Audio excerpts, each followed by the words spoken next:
In the 1970s, British Rail set out to shatter speed records with the Advanced Passenger Train, a tilting high-speed marvel built for Victorian tracks. But as rail ridership halved and Japan's Shinkansen left Britain lagging behind, this bold experiment spiraled into scandal and mystery. What really happened to the APT, the train that was too advanced for its time? The answer reveals a hidden legacy that transformed UK rail forever. British Rail entered the 1970s facing a crisis it could no longer ignore. Passenger numbers had collapsed.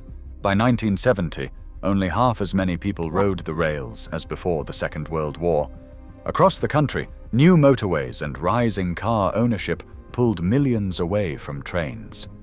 Meanwhile, the tracks themselves remained almost unchanged since the Victorian era, with tight curves and aging infrastructure that made fast, comfortable journeys impossible on conventional trains. The sense of national decline sharpened when news arrived from abroad. In 1964, Japan's Shinkansen began whisking passengers between Tokyo and Osaka at 130 miles per hour on dedicated high-speed lines built from scratch. Newspapers marveled at the bullet train's speed and reliability, and politicians worried that Britain was falling hopelessly behind. France was already planning its own TGV, promising even higher speeds and new levels of comfort. British Rail's leaders knew they couldn't afford the luxury of building new straight tracks across the countryside.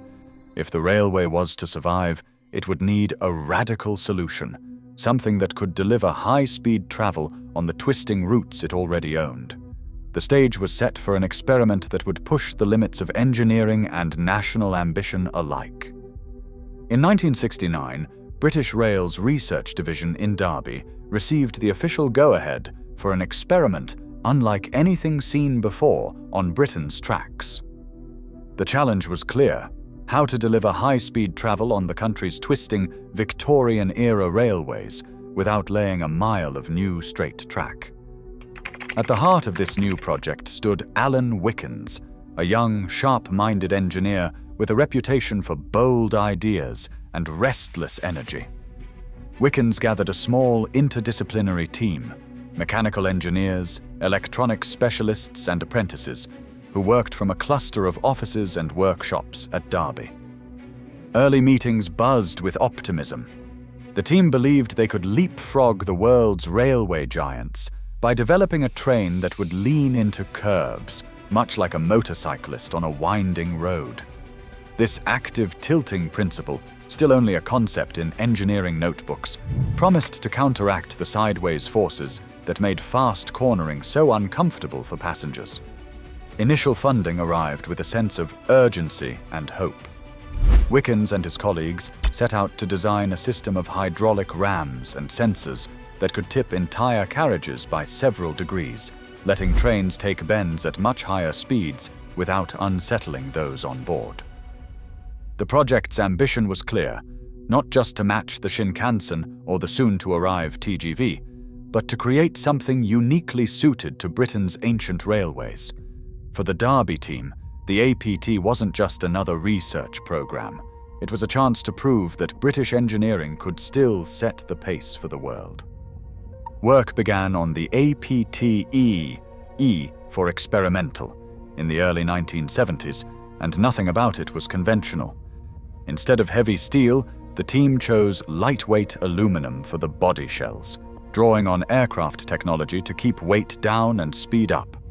The four-car prototype ran not on diesel or electricity, but on a quartet of gas turbines, each borrowed from the world of buses and trucks and tuned to deliver a combined 1,500 horsepower. Articulated bogies linked the cars together, letting the train snake smoothly through tight curves that would slow any rival. The real breakthrough came from the hydraulic tilt system. Using a web of sensors and rams, the train could lean its body by up to 9 degrees, allowing passengers to glide around corners at speeds that would otherwise pin them against the windows. Early test runs at Derby were tense affairs. Engineers huddled over live readouts, watching for leaks in the hydraulic lines or glitches in the sensor logic. Apprentices recall the thrill of seeing the train bank into a bend, the carriage floor tilting beneath their feet, and the relief when the system held steady. On August 10th, 1975, the APTE set a new British rail speed record, 152.3 miles per hour on the Great Western Main Line. That day, the Derby team celebrated with bottles of beer in the lab, proud to have built the fastest train Britain had ever seen. The press snapped photos of grinning engineers, and for a brief moment, it felt as if British Rail was back at the forefront of world rail technology. But the APTE was never meant for passengers. Its success proved the concept and set the stage for an even bolder electric successor. The leap from experimental prototype to production-ready train brought a new level of ambition and risk. The APP, or Advanced Passenger Train prototype, swapped gas turbines for electric traction, drawing power directly from the West Coast Main Line's overhead wires. This change wasn't just about cleaner energy or raw power, though both improved dramatically. Electric motors delivered over 8,000 horsepower, enough to haul a 14-car train at speeds never before seen in Britain, all while promising quieter, smoother acceleration. But speed alone wouldn't be enough. The APP was packed with a suite of pioneering systems, each pushing the limits of what was possible on the country's old, winding tracks. Engineers integrated hydrokinetic brakes, using spinning discs and water to absorb the energy of a train hurtling at over 160 miles per hour, because conventional friction brakes simply couldn't cope with the forces involved. Automatic Train Protection, or ATP, debuted to keep the train safe at unprecedented speeds, with onboard computers constantly monitoring signals and track conditions. The consist itself stretched to a full 14 coaches, making the APTP the longest and most complex train British Rail had ever assembled for high-speed tests. In December 1979, the APTP set a new UK rail speed record, 162.2 miles per hour, on a run between London and Leicester. For a brief moment, British Rail could claim the fastest train in Europe, even outpacing the much-heralded French TGV in trial runs. Operations planners and engineers gathered in control rooms, watching live telemetry as the train flashed through stations at speeds that seemed almost unreal. Every system, tilt, brakes, power, and protection, had to work in perfect concert. The stakes had never been higher. Passenger service was now within reach, and the world was watching to see if Britain's bold experiment could deliver on its promise. On December 7, 1981, British Rail invited journalists and VIPs aboard the advanced passenger train for its first public run between London and Glasgow. The train pulled out with the eyes of the nation on it, and almost immediately, things began to unravel. As temperatures outside dropped below freezing, the heating system failed, leaving carriages icy cold. Passengers wrapped themselves in overcoats and scarves, their breath fogging in the air. The tilt sensors, never fully tested in such conditions, began to freeze and misread the curves ahead. Instead of gliding through the bends, the train lurched violently, the tilt system lagging behind or snapping suddenly into action. Reporters clutched their seats as a wave of nausea swept through the coaches. The tabloids would soon dub it the Vomit Comet. To make matters worse, the airlock doors jammed at station stops, trapping people inside and sparking confusion on crowded platforms.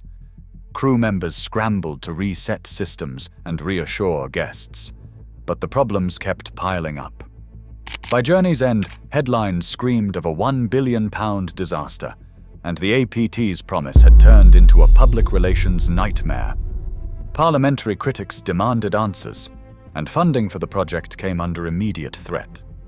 By 1985, the advanced passenger train had reached the end of the line.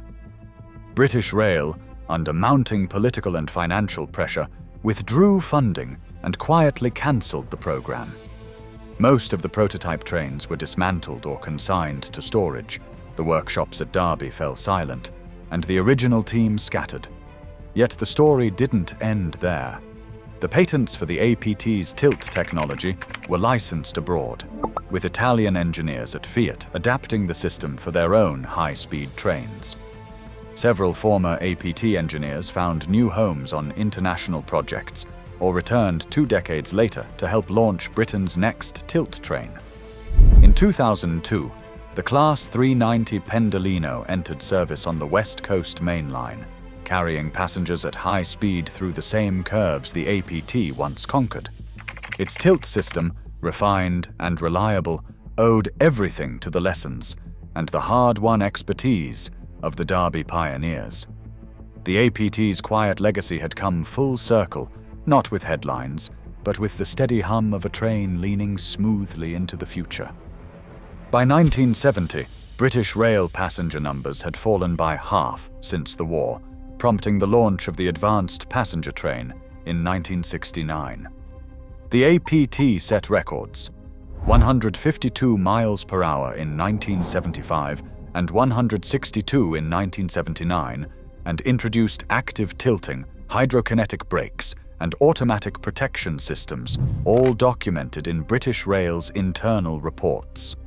Yet the high-profile 1981 demonstration exposed system faults and triggered relentless media criticism.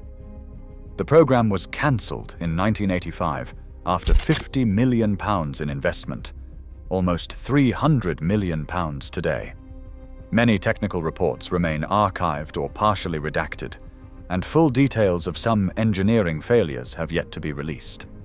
Still, patents and expertise from APE directly enabled the UK's Pendolino fleet, which entered service in 2002 with tilt technology developed by ex-APE engineers. The APE story shows that radical innovation can fail in its time, yet quietly shape the future. One lesson documented in every Pendolino carriage on Britain's rails today.